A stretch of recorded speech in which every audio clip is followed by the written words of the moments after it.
Ladies and gentlemen, Dr. Larry Arnn.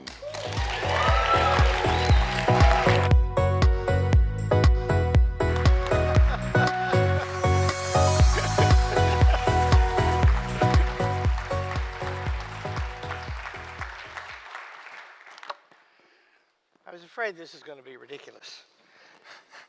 So Bob McEwen is such a big deal that he gets somebody to introduce him to introduce me.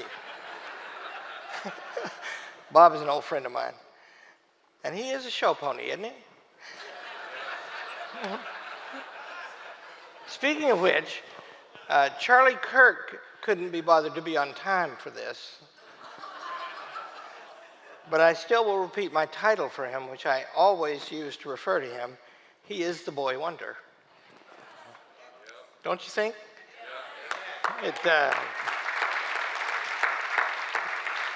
And I'm grateful to him. I met him when he was starting Turning Point, and he was 11 years old. And he's going to start a national movement to get college students to turn away from the bad stuff they're being taught. And I said, "Where did you go to college?" And he didn't. And I thought, okay. But you know, watch him go. And he takes our online courses now. And he's said kind words about us in a book that he's published lately in which he denounces the entire college world. So those are all good things, and I'm grateful to him. I have 3 points to make. One is Christianity is weird, and the other is the United States of America is weird, and the third is those two in weird ways are made for each other. You have to step back from them both to see how they differ from other things like them. After the incarnation and the resurrection, the most curious aspect of Christianity is its disposition toward politics. It violates all the previous rules. I'll tell you what those rules are. There's a fun book to read called The Ancient City by a Frenchman named Fustel du Calange. It's written in 1864. And it's a description of how God appeared in the ancient city. And it's not what you think. It's not Zeus on the mountain. Those were later and less important. God was the Lares. He was the ancestors. You kept a fire. Imagine how hard this was in the ancient world. And it was burning 24 hours a day. Had to keep it burning all the time. And every time you ate, you burned some stuff to the Lares on it. And you were feeding them. And then if you were faithful about that, then they might feed you when you became a Lare. The gods of the city, and this is very particular, these are family gods. And the gods of the city were the Lares of the leading families, the oldest families in the city. It's a riveting book. You should read it. And you can see it illustrated if you go to Pompeii. Pompeii, you know, was blown, well, it was covered with ash in AD 79, about 40 years after Jesus. And it's very well preserved. And you can go in the houses and you will see. And that's late, you know. So now we're in Rome. Greece is not the great power anymore. And Socrates is a 400-year-old memory. And all the houses still have the altar where the fire for the Lares was. And what that means is the relation between politics and religion was a relation of identity. The laws of the city came from the gods of the city, and the gods of the city were the founders of the city. And the idea of a separation between them was impossible. Now, everything in the ancient world is like that, except the Jews. And they're sort of half like that. Because the revolutionary thing in the Bible is, I will be your God and you will be my people. And this will be a blessing to all the peoples on the face of the earth. First time there was something like that. But in other ways, it was sort of like the ancient city because God was a lawgiver. He only gave the laws to the chosen people, who then took up the devastating duty of trying to be his chosen people and always failing. But that means that the Jews are the only thing you can find in the ancient world where the gods are the gods for everyone. Even the Olympian gods in Greece they're the gods for the Greeks. And the Persians had their gods. And so that's religion before Jesus. That's what it was like. And the idea that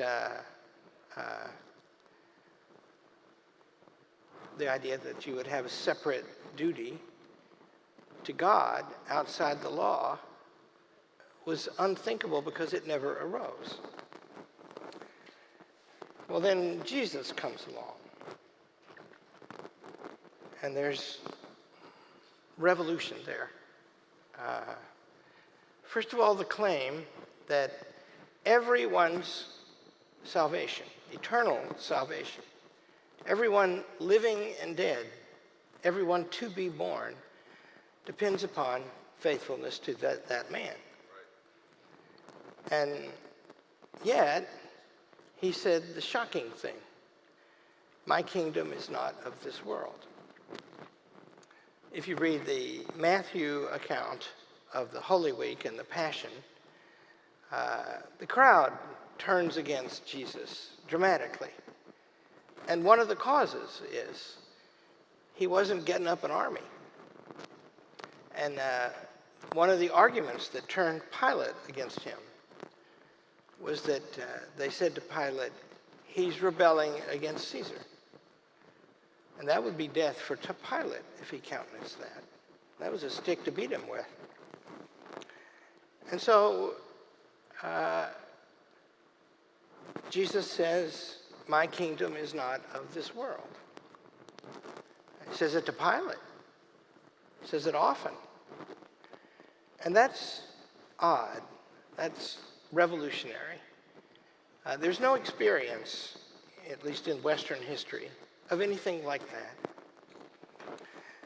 And the trouble is, if you don't found a polity, people still have to live under laws. If you read the classics, you find out that we're made for laws. We have to live under laws. The argument in Aristotle, my favorite, is that we can talk. Thinking and talking are the same thing. The word is logos, the word for Jesus in John 1:1.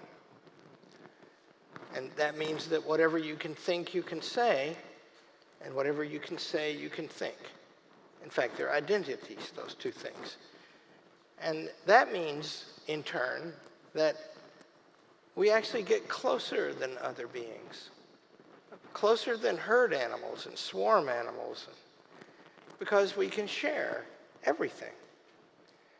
And the faculty we use to do that is the word. And that's, isn't that dramatic? And that word I know a little Greek, and so in John 1:1, in he arche, ein ho logos. Arche is like archaeology. It means initial or ruling principle. And logos is logos, word. Jesus is what God has to say. And this saying, that's what gives rise to politics. Aristotle writes, animals then use their voices to indicate pleasure and pain, but we use ours to distinguish the just from the unjust, and therefore we found political communities. So there are going to be political communities. How are they going to work?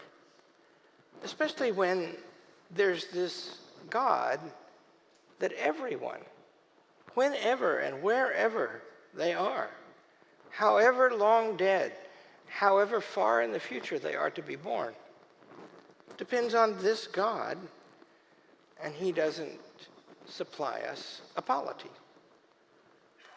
You see the problem? It's a unique thing, and it's weird. The United States is a weird thing. Never before had a bunch of people got together and started a country for reasons that they wrote. They wrote it in a sort of a death pact. The first line of the Declaration of Independence is simply universal. When in the course of human events necessary for one people to dissolve, one people means any people. In the course of human events, that means any time. To dissolve the political bands that have protected another and to assume among the powers of the earth the separate and equal station to which the laws of nature and of nature's God entitle them. That's a very pregnant phrase. And in it is contained the solution to the problem of Christianity and politics. And that's what the people who wrote that document thought. They were the successors to the colonists who came 150 years before, many of them to escape religious persecution. And what they did was they set up communities. And see, they're in the New World. First settlement is 1609. The first American representative of the American people to go across the country and come back and report how big it is Lewis and Clark about 200 years later. 200 years later. And so they don't know how big it is, but they know it's huge, and they think, well, we can each have our own legally enforced religious community. And they found out that that led to nothing but friction. Because people are people, and do you want the pastor to control your livelihood? And that didn't work. And over that 150 years, they began to think of religious freedom. There's something that George Washington wrote that we put on our Christmas card at Hillsdale College every year. It's very beautiful. It's a letter to the Hebrew congregation in Newport, Rhode Island. He was the first executive of any country outside Israel to write a letter to some Jews, greeting them as equal citizens. The passage we put on the Christmas card is different from this, but this passage is the telling one for these points. It is now no more that we speak of religious toleration, as if it were by the indulgence of some that others enjoy their inherent natural rights.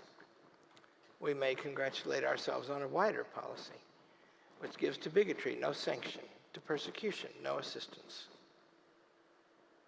Free to worship. It's a beautiful thing. George Washington was a pious man. He didn't parade it so much in politics because the country is devoted to religious freedom. And so he used those civic expressions that we use for God, which are inclusive of every person of goodwill. So this letter ends, may the children of the stock of Abraham know peace, each free to worship beneath his own vine and fig tree, there being none to make him afraid. And then, may the Father of all mercies, capital F, Father of all mercies, scatter light everywhere. See, that's an obedience to the commands of Jesus. That's what it was, and that's how they thought of it.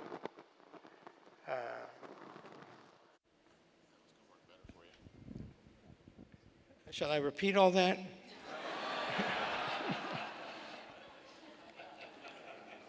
The main point was Bob McEwen is a show pony.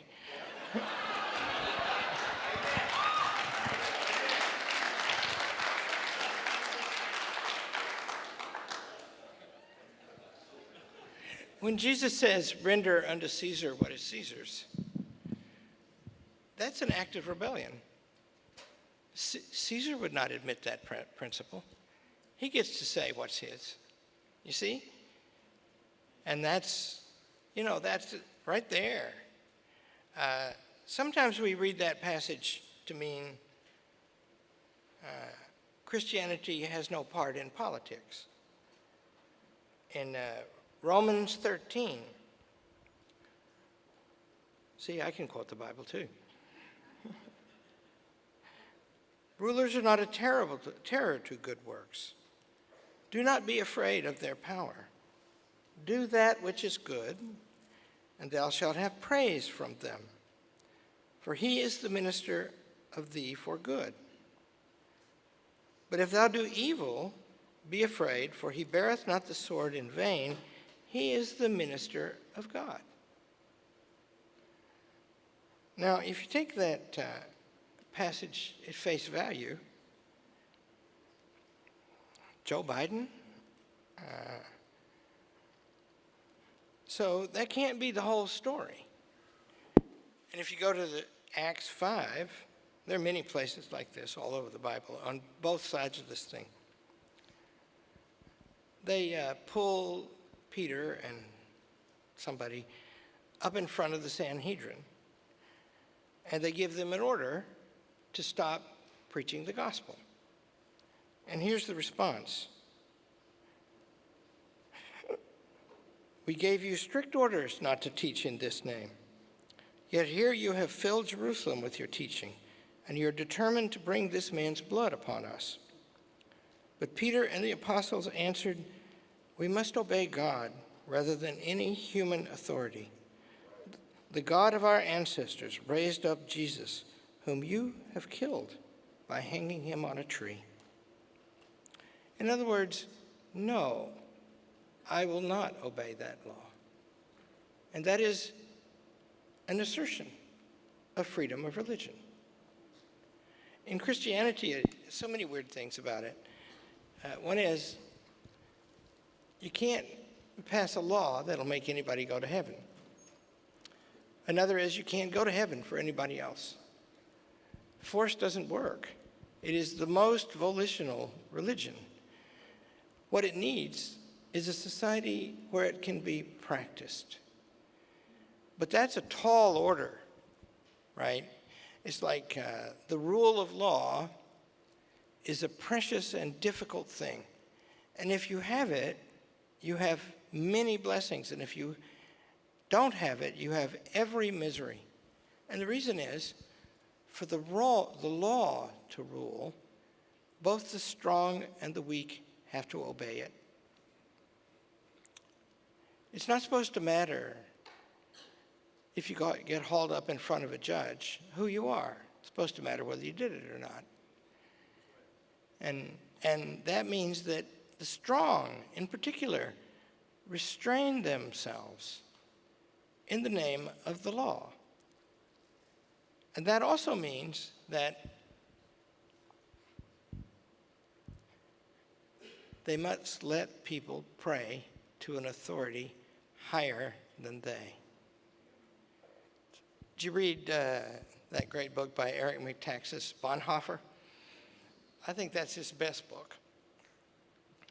And Bonhoeffer was a German aristocrat, son of an aristocrat anyway, brilliant young man, full of hope and love, and he didn't like the Nazis, and he disobeyed them.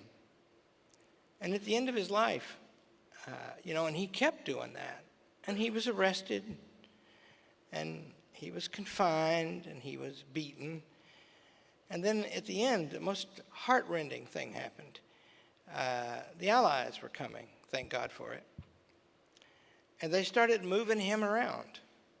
For a while, he was driven around in a wood-burning truck because they were running out of fuel.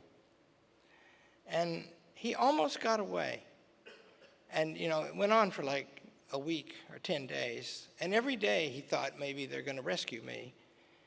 And then there was cases of mistaken identity, and he got on the wrong truck once. And then one morning, 2 guys in the black jackets came in, and they recognized him, and he was hung within minutes. Last thing he did was dash off a letter to his fiancée, a beautiful woman, strong Christian girl. Now, why would Hitler be so serious about killing that guy? Well, if you're a tyrant, especially a totalitarian tyrant, which is the style in the modern world, you don't like people looking at anything up above you. In Aristotle's description of tyranny in Book 5 of the Politics, it's very chilling. He says, what do they make war on, these people? Friendship, privacy, association. They want everybody out in public where they can watch them, but they don't want them talking in small groups. And the reason is the state is everything. If you want to see how far that can go, read 1984, which is just a description of the Soviet Union at its peak. And of course, there's no room for God in that, because that gives each person a responsibility to an ultimate authority that is greater than any human authority. That's in the Declaration of Independence. God appears as the legislative branch, maker of the laws of nature and nature's God. He appears as the executive branch, divine providence. He appears as the judiciary, the supreme judge of the world. And he appears as the creator, the one who set up the whole system. You see, he's the founder. And that, that means that the people who made the American Revolution, and it's almost forbidden to speak their names these days. In Tennessee, I'm being paraded around as a racist right now because I run an abolitionist college. It's one of the reasons I went there. The Department of Education in Michigan sent a bunch of people on the campus just the month before I arrived. We'll walk around with clipboards and count the students by the color of their skin. But to come into the campus, they had to walk past our war memorial, which commemorates the 500 young men who fought for the Union Army, 4 of whom won the Congressional Medal of Honor, one of them twice. You see, that's sacred at Hillsdale College. We love that stuff. It's a very important thing that my predecessors were in the cause of Abraham Lincoln, and some of them knew him. And Fred Douglass says, you know who that was, great man. He spoke on our campus twice. And he says, in a recurrent speech, including the one on our campus, he says, you ask what should be done for the freedman after the war. He said, I say do nothing for him at all. It's all you're doing for him that's been the problem. He must stand up just like you do. Give him a chance. That's all he needs. You see? Well, we have a statue of Frederick Douglass in the front of our campus now. I've added 2 up there in the front where the war memorial is. And one's of Frederick Douglass, and the other side is Abraham Lincoln. But we're not to worship them anymore because there is an authority beyond the authority that made us human beings. Now that's despotism, and it's running fast now. Our citizenship is compromised or broken because we don't care about the truth anymore. It's just the thing to say today, to win today in this news cycle, and then tomorrow we'll say something different. And therefore, every advantage goes to the ones who controls access to the most people. Somebody who believes in an almighty God, who styles himself the truth, is forbidden to behave that way.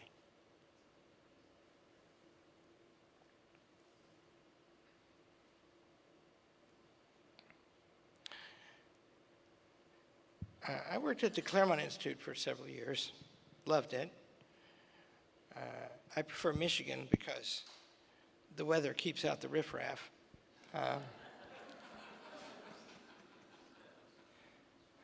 Somebody just said, you should start a campus on Coronado Island. And I said, how would I know they're coming for the right reason? Hillsdale's a kind of a rugged place. And I held pastors' conferences, several of them. I used to be a boy wonder, too. And I often made the argument, which I pray is banished now, that our churches should not be involved in politics at all. It's got no place. And I gave away no telling how many copies of a wonderful book by a man named Ellis Sandos, dead now, called Pamphlets and Sermons of the American Revolution. Pamphlets and Sermons of the American Revolution. And it's full of sermons that are entitled electoral sermons.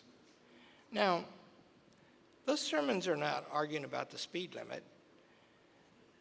They're arguing about our right to worship God as we please, and following on that, all of our other rights. And they were prepared to stand up for that.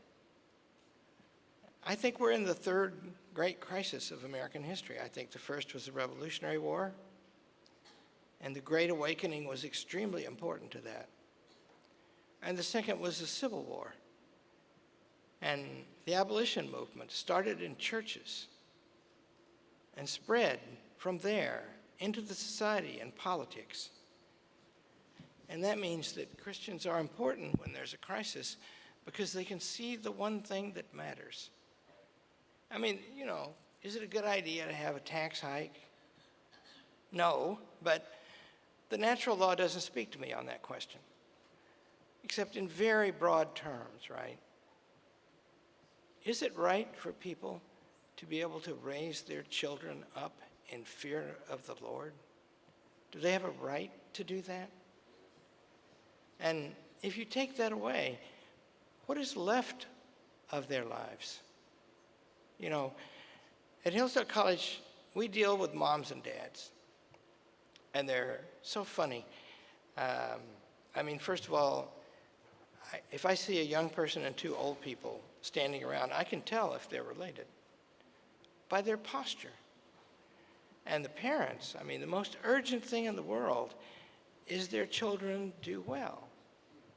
And kids are, our kids are exceptional, or else we beat them.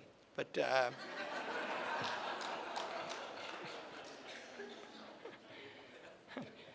we stayed open during the COVID thing. We're the only college in Michigan that did. And we were often threatened with arrest. I was, often. I'm getting used to it now. One of these days they'll arrest me. And everybody was so glad. The college, and I made a rule. I said, I don't know whether you're vulnerable or not, but if you're afraid of it and you want to stay home, stay home. No penalty. Staff, students, and faculty. I think there was one student and 7 faculty members who were old and worried about it. There were others who were old who were not worried about it. I'm old. I wasn't worried about it. But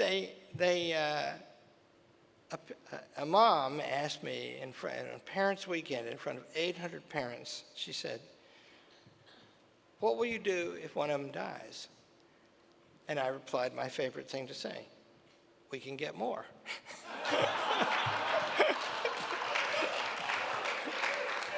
So, and you know, there was a standing ovation from the parents. Because see, life is rugged, and to be fit for it, you know, these days to be fit for it, you have to get yourself ready for martyrdom. So I'm going to invite you to say anything you want to say, but I'll just conclude with this. We are living through a potentially mortal series of events right now.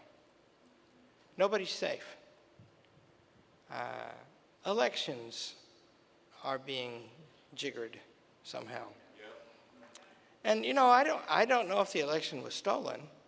What I know is they changed the election laws in one branch of the government alone in those swing states without consulting the legislature that made those laws. And they didn't invite them in and say, we got to change the law so everybody gets to vote. Let's talk about it and figure out a way. They didn't do that. They just changed them. And see, if that can happen, anything can happen. So there you go. Where will you be when representative government breaks down? So I think Christians have particular duties right now. I think they have to think backwards from their duties to God, think downwards from those good duties to the conditions that will enable them to discharge them. And remember, we're all a bunch of, well, I don't know, there's some young ones here. Mostly we're a bunch of old people in here, right? And, if somebody shoots us, well, we've lived a long time and long enough to be responsible, but what about our ability to teach our children? Or I have 2 grandchildren right now, and they're the most precious beings on earth. And somebody harms one of them, that's like a life-destroying thing, isn't it? And that can happen now. So we have to learn and argue. We have to get better all the time. You can't read too much. You can't learn enough about your duties as a citizen. And I think there's a revival of that because I've been here for a few hours and nobody's come up to me and said, I don't think churches should be involved in politics. They should be involved in politics to defend freedom of worship. And that requires that all the freedoms be defended. Thank you.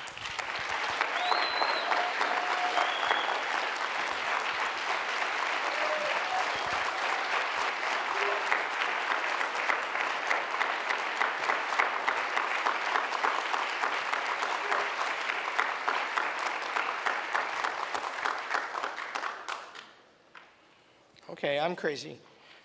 Which of you wants to say anything?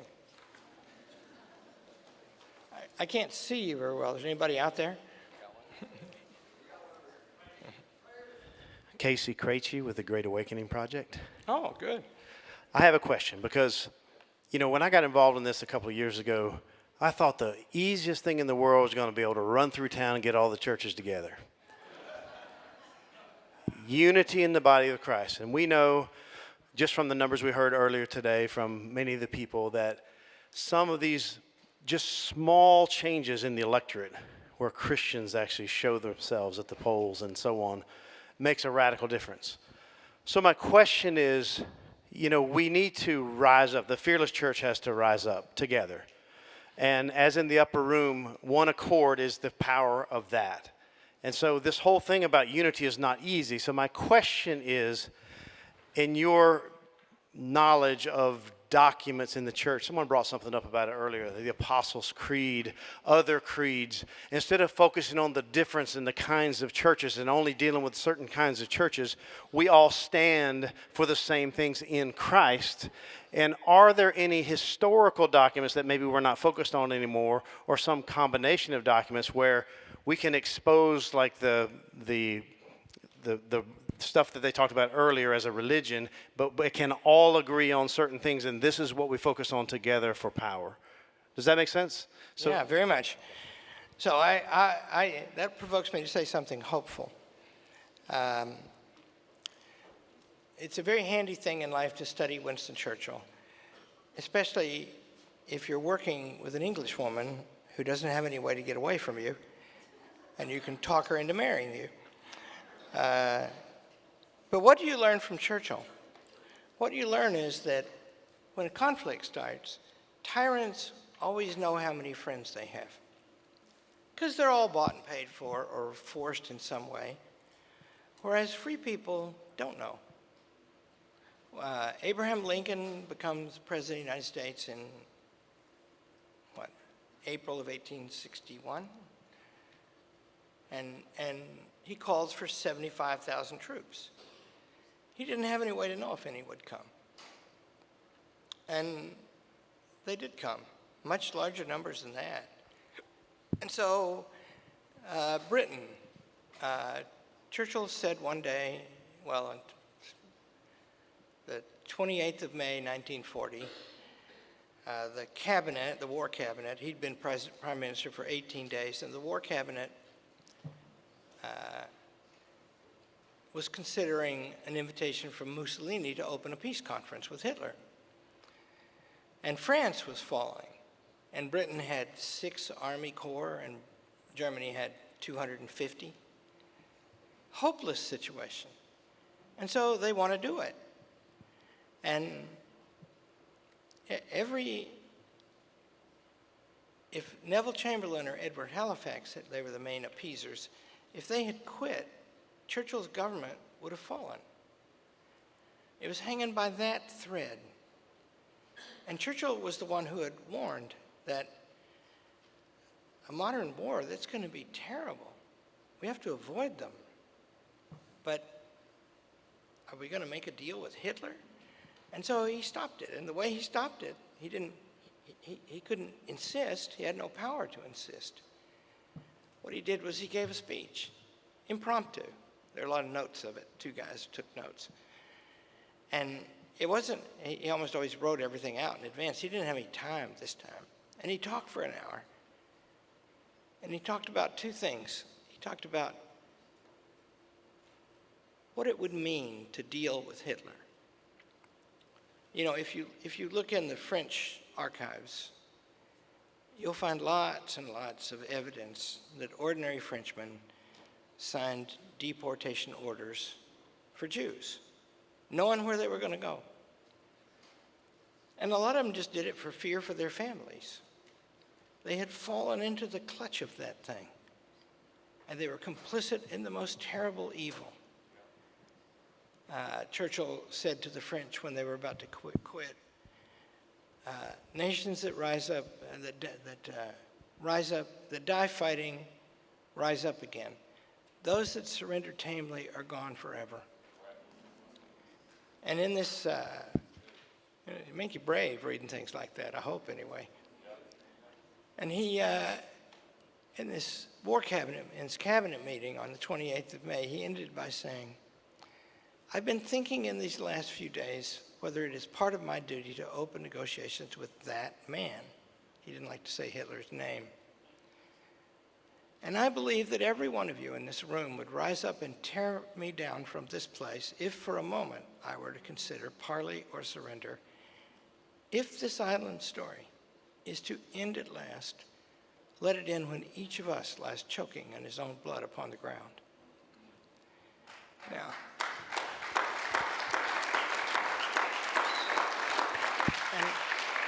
and they just rose up. They applauded in a cabinet meeting. And remember, they're British, right? They don't have any emotions.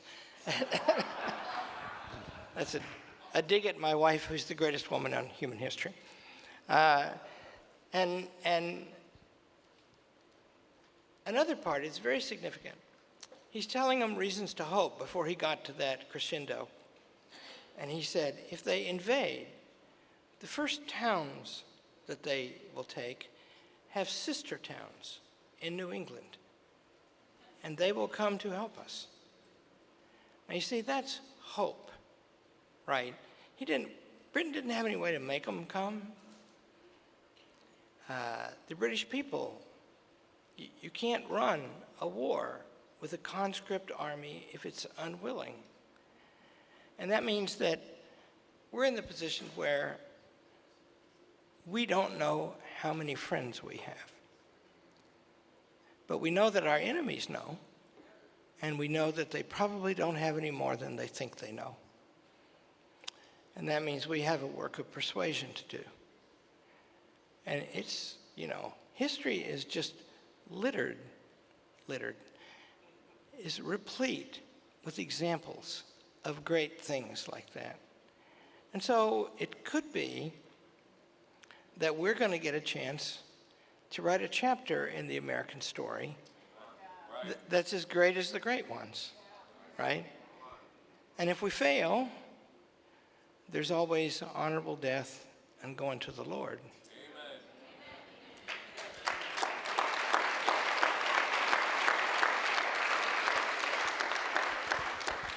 Okay, I talked too much. We have time for one more. Maybe we have two, I don't know. Hey, Dr. Arnn. Mike and Beckwith here. I have a question about the schools, the voucher, or the charter schools that you're doing in Tennessee, and how can we get that to come to other states in America, so the Hillsdale charter school system and the educational reform for the next generation? Well, all of you pastors who have church buildings should be working on starting a school. First of all, the evil that we're combating. In the last 22 years, since 2000, the number of teachers, the number of students in American public education has grown by 7.5%. The number of teachers has grown by 8.5%. And this is, by the way, the statistics of the National Center for Education Statistics in the Department of Education. The number of teachers, 8.5%, and the number of administrators who control the system has grown by 87%. And they now slightly outnumber the teachers. And that means for every teacher, there's another person employed to tell the teachers what to do. Add to that public employee unions are the biggest funding source in politics for liberal politics. So you see, in other words, in the Declaration of Independence, in the charges against the king, he has sent among us swarms of officials to harass our people and eat out their substance, right? So what's going on in Tennessee, by the way, is that I made a derision of the education establishment, and they don't like it because they're an establishment. Now, in a good state, California is not a good state, although we have a charter school in Orange County that's thriving. But in a good state, and Arizona is a good state, Florida is a very good state, Tennessee may become a good state, or else they're going to hang me. In a good state, it's a lot of work to start a school. But you can get a charter, and the government will fund it, and it's hard, but it's great. I mean, we are working with 80 schools right now. And what's the limiting factor? It isn't money, actually. Money is a limiting factor, but the big limiting factor is people to run the schools.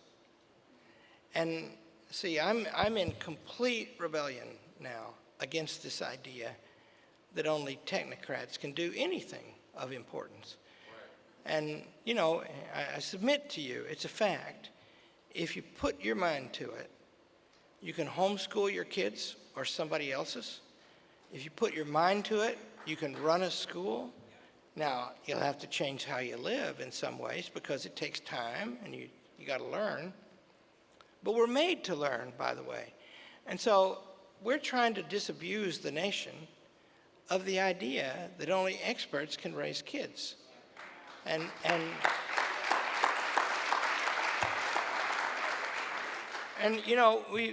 it's this charter school project we started is big, and it's overwhelmed with demand. And I get in trouble for repeating what the governor of Tennessee says to me, but I'll do it again. He says, first of all, he comes to visit Hillsdale College, and he came to Aristotle class, which I teach, and he sat in class for 3 hours and said he liked it. Now, that's flattery. And then a couple of months later, he calls and says, I see you're coming to Tennessee. Am I? He said, yeah, don't you know your schedule? And I said, never. He said, well, here's the date. Come and have lunch. I want to talk to you. And he had his education commissioner there and much of his senior staff, and he said he wanted to start 100 charter schools. And I said, I can't do it. And he said, why? And I said, I started naming the regulatory problems, and there are some still in Tennessee. And he either said, we're fixing that right now, or he wrote it down and said, "We will fix it." And then he said, "Anything else?" And I said, "Yeah, now we get to the hard part.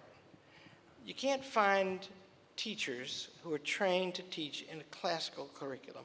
And classical just means old-fashioned. Like, what does a kid need to know? They need the human skills.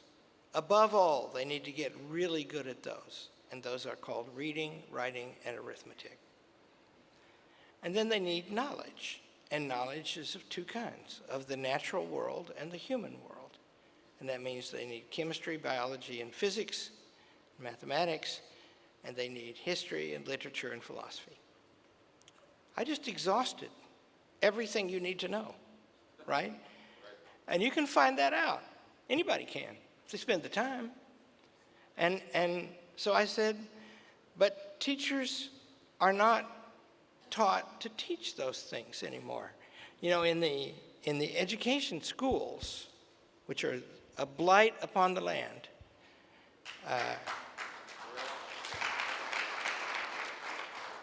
they don't teach content, they teach teaching methods. And that means, and the verb they use for teachers is that they're deliverers of information. They're delivery people. And they like that because the image is a conveyor belt. And we teach the belt how to run, and then we can stick anything on the end of it that we want to and change our minds all the time, and they will deliver it.